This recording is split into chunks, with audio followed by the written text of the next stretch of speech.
destructive force of 15,000 tons of TNT, a mass of rubble.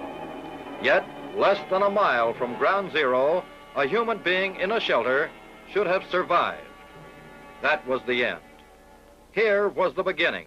These, the characters in this drama of survival under the A-bomb, a program being conducted by Federal Civil Defense, the Atomic Energy Commission, and the Department of Defense to show the nation the effects of atomic blast on homes, home-type shelters, and automobiles.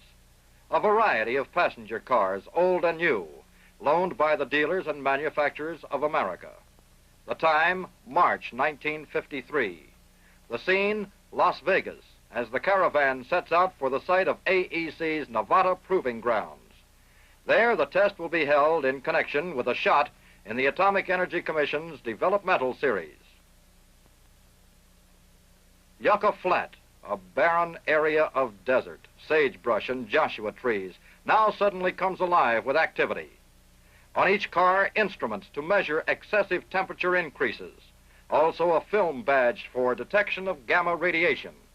The vehicles, identified by number, are stationed at various ranges from ground zero. Into each car go these lifelike department store mannequins, donated by private sources to help determine the effect of atomic blast. And here, one of the two typical American frame dwellings to be tested. This one, 7,500 feet from ground zero. Each home is to reveal effects of atomic blast only. Indoors are no utilities that might cause fire. Venetian blinds on windows facing the blast help keep out heat flash. They are not supposed to resist blast. Within the house, scenes typical of the American family at home. First floor living room, first floor dining room. Children at play, unaware of approaching disaster. A sick bed upstairs. Yes, a family unprepared, without this simple box-type shelter shown here in a model. In such a shelter, a family has prepared and awaits the bomb, soon to explode from this 300-foot tower nearly a mile and a half away. House number 1, 3,500 feet from ground zero. 1,450 feet away, this outdoor shelter of reinforced concrete. Entrances to other outdoor shelters to be tested. Here, a model provides an interior view of a basement exit type home shelter. One of these was only 1,250 feet from ground zero. Meanwhile, at Las Vegas, newsmen and photographers arrive from all over the nation to cover an event that has a direct bearing on the welfare of every American family. This way to a general briefing by officials of the Atomic Energy Commission, Defense Department, and Civil Defense. Then out to Yucca Flat. Here, just before dawn, for the first time in our history, American homes will be exposed to atomic blast. Arriving are civil defense observers, representatives of all the nation's news media. Today, Main Street of every American city and town. House number 2 is inspected as preparations continue for detonation of the bomb at 5:20 next morning. 2 a.m. Our troops move into trenches 2 miles from ground zero. With them is Federal Civil Defense Administrator Val Peterson. In the darkness of News Knob, 7.5 miles from ground zero, nearly 1,000 observers gather. Civil defense officials from all over the nation, newsreel, radio, and television crews, newsmen and magazine writers, ready to bring to the families of America this drama of survival under the A-bomb. The hours slowly tick away. Then the minutes. 10 seconds to 5:20 a.m. 5 seconds. 4, 3, 2, 1, 0.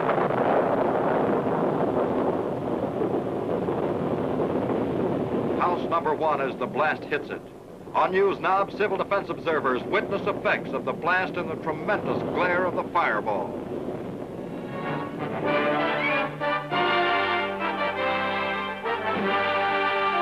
Here again is house number 1 collapsing, shown now in stop motion.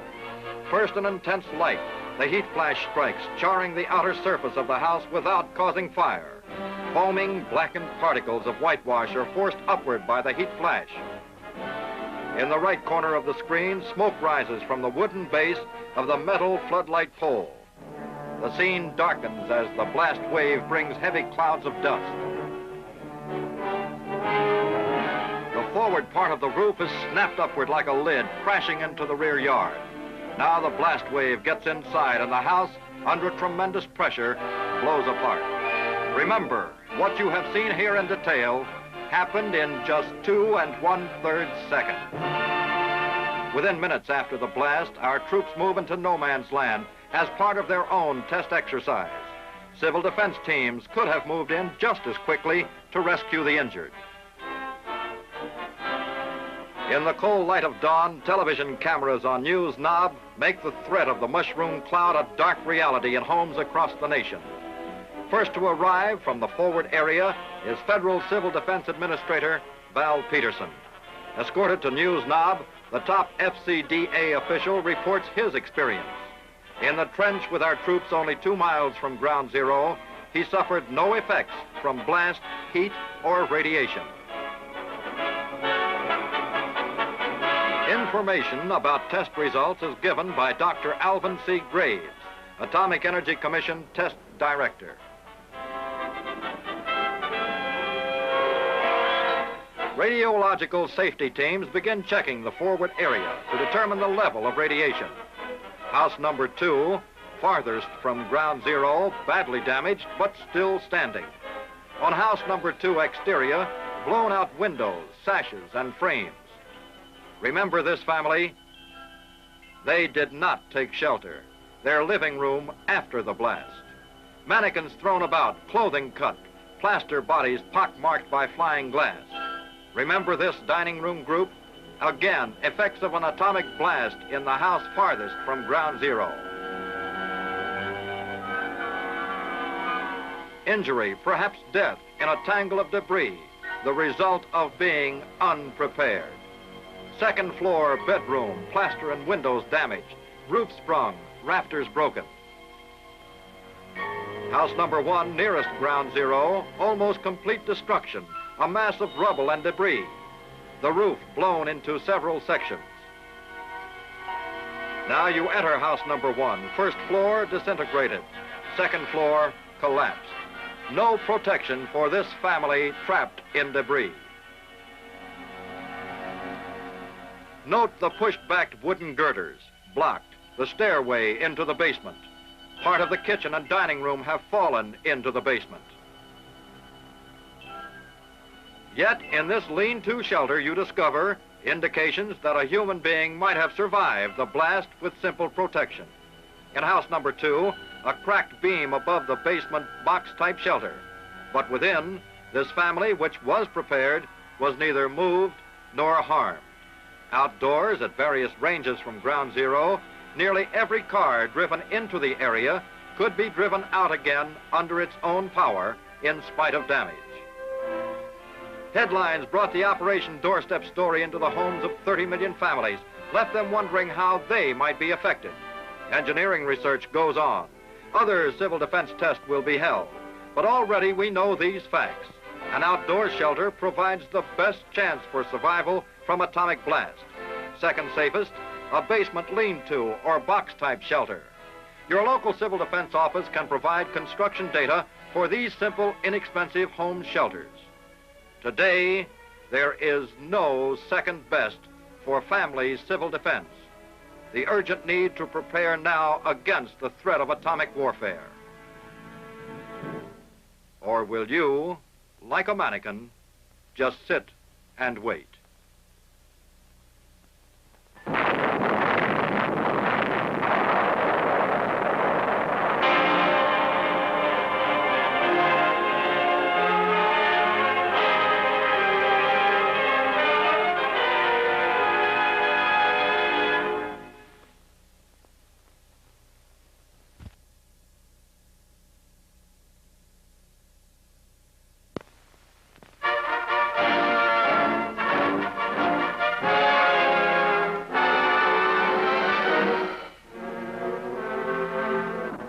The picture we are about to see we must remember that the explosive power of atomic bombs used in this test was in the kiloton range.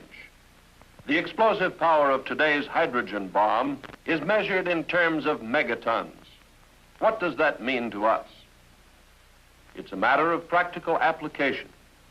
It takes 1,000 kilotons to equal 1 megaton.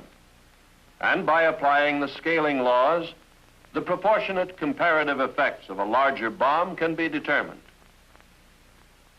The A bomb exploded here was rated at approximately 30 kilotons. For comparison, let's use a 20 megaton H bomb. The 20 megaton bomb, therefore, would be 667 times as strong as a 30 kiloton bomb. The relationship between distance for any given pressure and the size of nuclear weapons follows the cube root scaling law. So theoretically, a hydrogen bomb of 20 megatons at approximately 8.5 miles would have about the same destructive power as an atomic bomb of 30 kilotons at 1 mile. In this test, many of the structures were approximately 1 mile from ground zero. In the case of a 20 megaton H-bomb explosion, most of these structures undoubtedly would be obliterated. And actually, at a distance of 8.5 to 9 miles from ground zero, with the longer duration of blast pressure, we could expect conditions even more severe than those at 1 mile from ground zero in this test.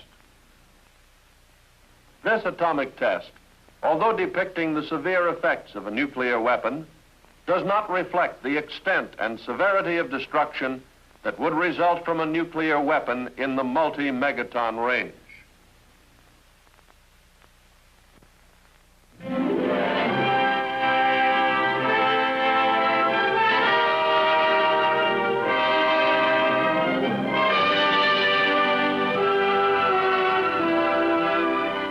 Here at the Atomic Energy Commission's Nevada test site, I covered the story of Operation Q, a program to test the effects of an atomic blast upon the things we use in our everyday lives.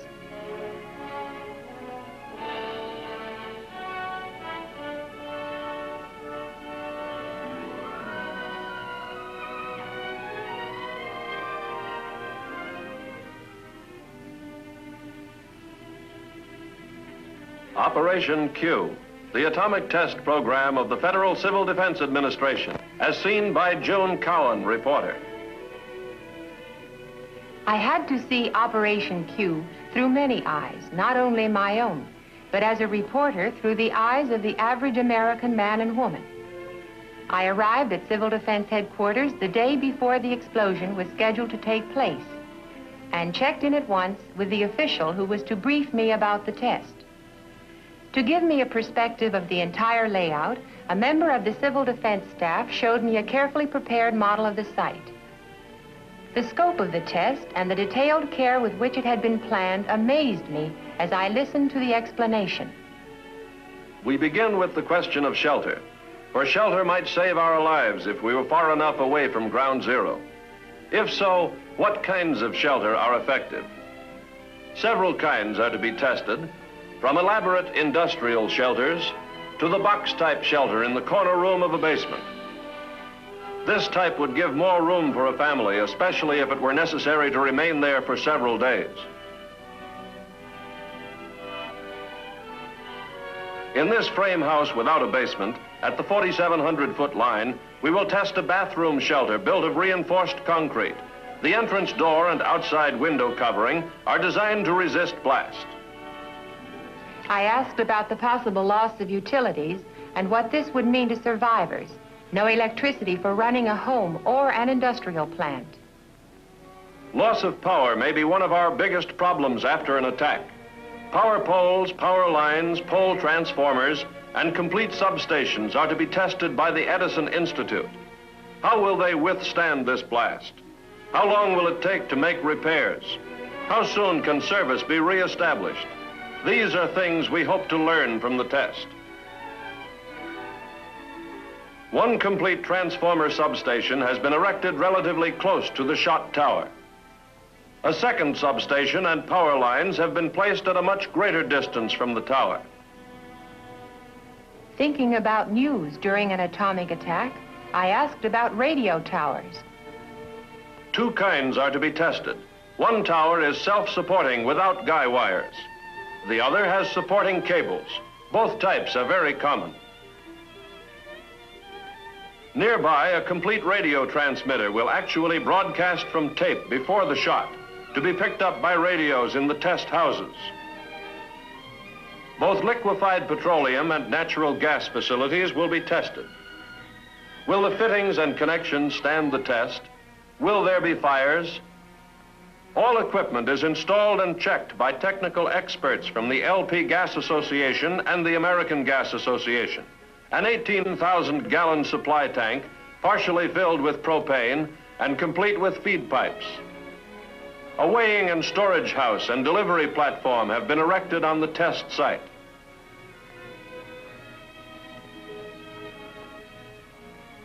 I was anxious to learn all I could about the various types of houses to be tested. 5 types are prepared for exposure to the blast and heat of this atomic explosion. First, a single-story frame rambler without basement built on a concrete slab. Second, a 2-story masonry with basement constructed of brick backed with 4-inch cinder blocks. Third, a house of 8-inch concrete blocks reinforced with steel. The 4th type is a single-story rambler made of precast lightweight concrete. Walls and roof panels were joined by welding steel lugs. The 5th, at the 5,500-foot line, is a redesigned house similar to one previously tested. This new design provides additional strength at a cost increase of approximately 10%. That's the real purpose of testing these houses, to find their weak points. Through the cooperation of the furniture and appliance industries, household furnishings were installed in the houses. Mannequin families supplied by private industry are to represent Mr. and Mrs. America. Interior home furnishings donated by industry are complete in every detail. I looked at the mannequins sitting about so indifferently. Naturally, I was very interested in preparations for the testing of textiles and synthetic fabrics. Rows of mannequins were set up in the open facing the blast. Each item of clothing and each color had been carefully selected to give much needed survival information. I was especially interested in the food test program. Canned and packaged foods are to be tested. As a mother and housewife, this appealed to me. I had several questions to ask. Would food in the average home be safe to eat after a blast? Food testing in Operation Q is planned to answer this and other vital questions.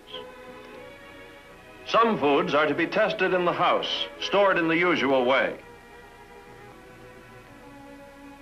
Other foods, including fresh meats, butter, and similar perishables, are to be tested just below the level of the ground at 3 positions along the main test line. This will expose the food to high-intensity radiation without risking destruction of the containers.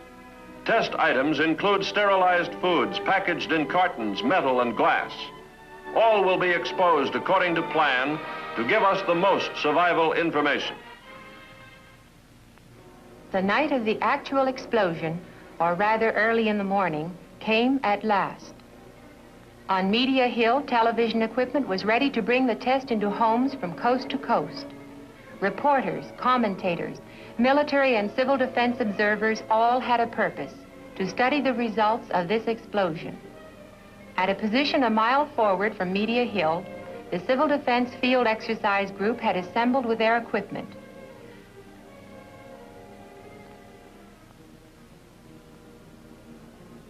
A small group of civil defense volunteers were to occupy a trench relatively close to ground zero. On Media Hill, where I remained, there was hot coffee, last-minute briefings, and more waiting. But it seemed no time at all before the loudspeaker warned, H-minus 1 minute. Put on your goggles. Observers without goggles must face away from the blast. On the silent desert, the test objects waited. H-minus 10 seconds. 9, 8, 7, 6, 5, 4, 3, 2, 1, 0.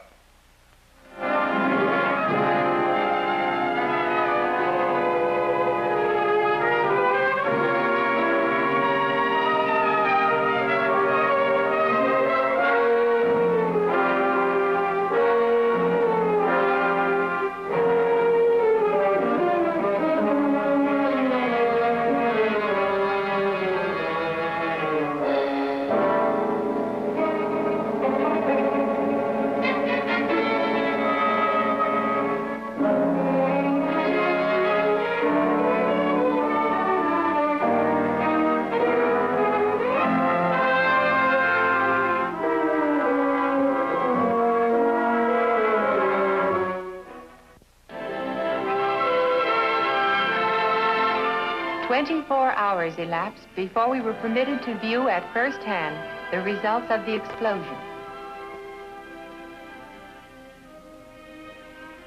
Let's see how the blast affected the houses. This is what remained of the masonry house that was not reinforced.